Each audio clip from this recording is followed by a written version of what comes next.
ढाणकीत महावितरण विरोधात नागरिकांचा संताप रस्त्यावर उतरला आहे।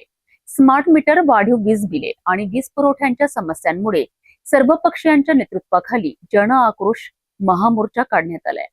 आंदोलन इतके तीव्र झाले आहे की पोलिसांनी 20 ते 40 आंदोलकांना ताब्यात घेतले।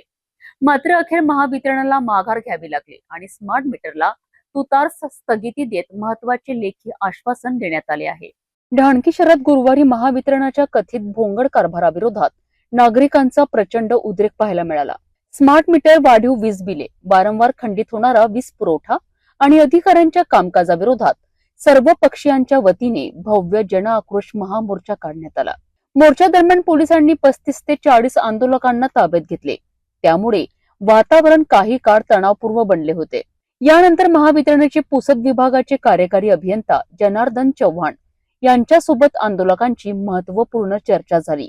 चर्चेनंतर प्रशासनाने लेखी आश्वासन दिले असून ढाणकी येथे सध्या स्मार्ट मीटर बसविण्यात येणार नसल्याचे स्पष्ट करण्यात आले।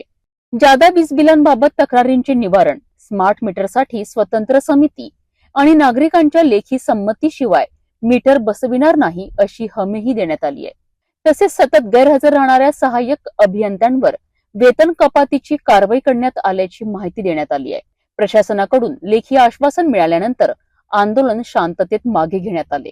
दाखल करते त्याच्यामुळे नको ते आम्हाला काय वैयक्तिक कोणाचं घेणं देण्याचं तुम्ही जर नाही केली आश्वासन तुमच्यावर कारवाई करायची का? साहेब अधिक सांगतो आता ते पूर्ण झालं तुमच्यावर कारवाई करायची का? नाही केली तर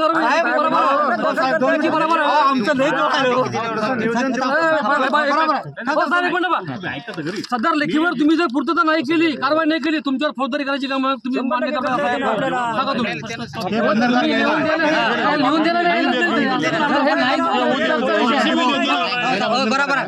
नागरिकांच्या एकजुटीसमोर प्रशासनाला अखेर झुकावे लागल्याचे या आंदोलनातून दिसून आले। स्मार्ट मीटरला तात्पुरती स्थगिती आणि विविध मागण्यांवर सकारात्मक निर्णय मिळाल्याने ढाणकीतील नागरिकांना मोठा दिलासा मिळाला आहे। आता प्रशासन आपल्या आश्वासनांची अंमलबजावणी कितपत करते याकडे सर्वांचे लक्ष लागले आहे।